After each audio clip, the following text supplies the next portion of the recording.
Um hobby pode sim virar um negócio, mas isso é preciso que exista um conjunto de fatores, e entre eles a determinação do empreendedor e o faro para negócio.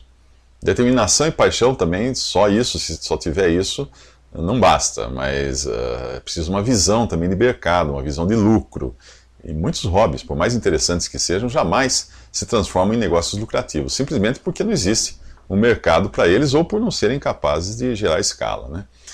A capacidade de extrapolar o próprio hobby é importante para quem quer transformá-lo em negócio, porque tem muito entusiasta de algum tipo de hobby que costuma ser extremamente purista. Por exemplo, uma colecionadora de bonecas antigas, ela pode ser tão focada na legitimidade da sua coleção que ela jamais vai criar um negócio diferente daquele. Ela pode até conseguir montar algum negócio de compra, restauração, venda de bonecas antigas, mas não vai ter a escala suficiente para transformar isso num negócio lucrativo. E ela poderia, às vezes, transformar isso num negócio lucrativo se ela fabricasse réplicas ou miniaturas das suas bonecas. O mesmo raciocínio vale para colecionadores de rádios, de carros, de telefones, de outras antiguidades. O mercado de réplica é um mercado muito interessante. Geralmente a pessoa que adota um hobby, ela acaba se transformando em autoridade no assunto. Isso faz com que exista valor no seu negócio, como acontece em qualquer outro negócio onde o empreendedor é autoridade no assunto. Alguém que goste tanto do seu hobby, a ponto de pesquisar e conhecer a fundo a sua atividade, vai se transformar numa referência no mercado.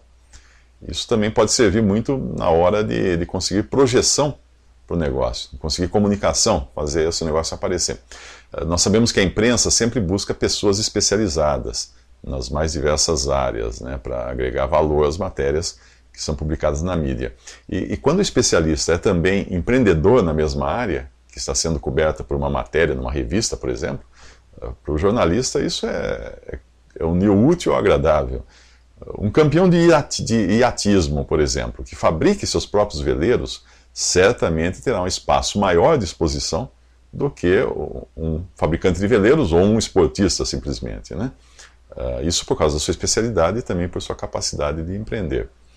Eu creio que o aspecto mais negativo é a limitação que algumas pessoas impõem quando adotam um tipo de hobby.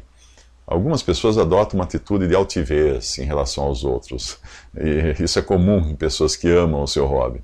É claro que isso vai ficar evidente na hora dela tratar com seus clientes, se ela for transformar o seu hobby em negócio. Mas essa é uma atividade até que ocorre com qualquer especialista em qualquer área, profissional ou não. Se eu sou um especialista em uma determinada área, eu posso me achar o tal.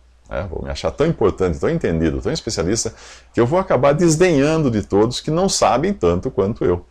Como resultado, eu acabo assumindo uma posição de guru do Himalaia, totalmente inacessível aos meros mortais que habitam lá no vale. Isso é péssimo para qualquer negócio.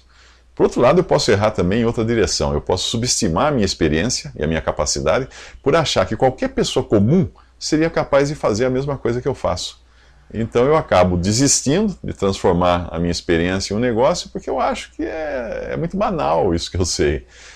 Por exemplo, eu posso adorar cozinhar e fazer pratos espetaculares. Não é o meu caso, mas vamos tomar esse exemplo. Mas eu vou achar isso tão simples e corriqueiro que eu vou considerar que qualquer pessoa é capaz de fazer isso. Ninguém iria se interessar por meus pratos, porque eles são tão fáceis de fazer, né? Para mim. Ou então eu vou evitar me aventurar a vender os pratos, ou até se eu conseguir vendê-los, né, eu vou errar na hora de colocar o preço, de dar o valor correto a eles. Outra dificuldade no hobby é o foco extremo no objeto do hobby.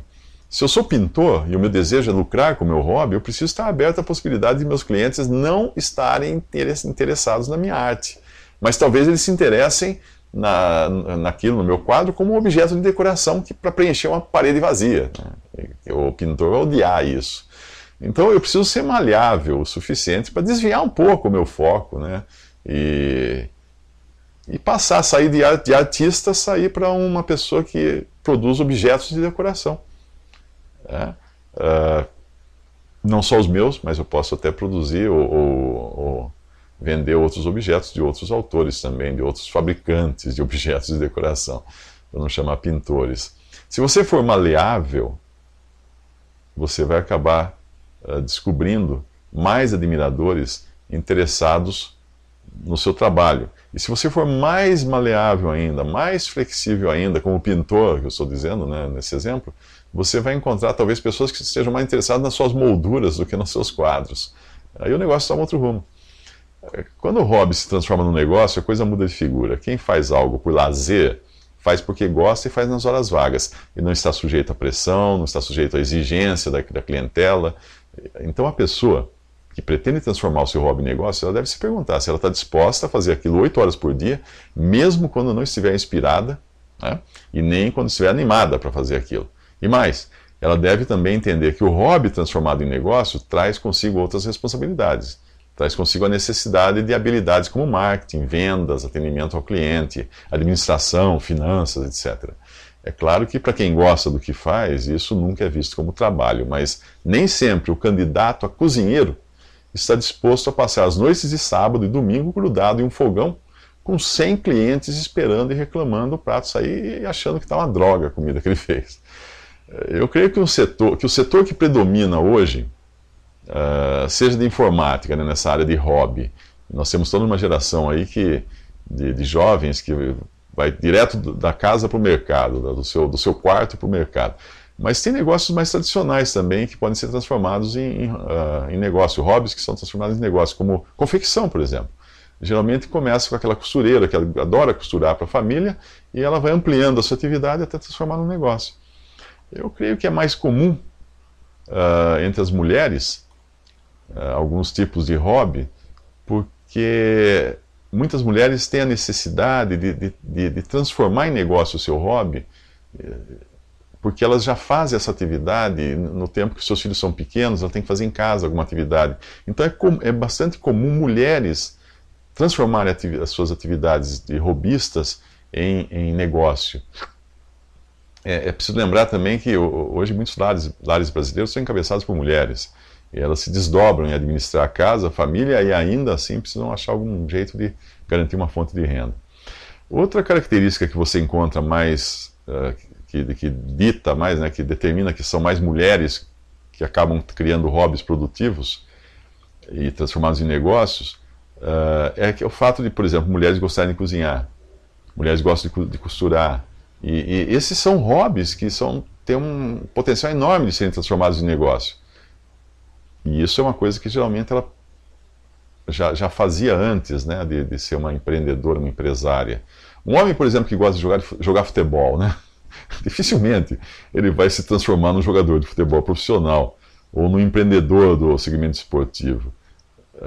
É um caminho muito longo para ele. Mas a sua esposa talvez chegue antes dele, fabricando e vendendo confecção esportiva, que ela produz lá no quartinho de costura dela em casa.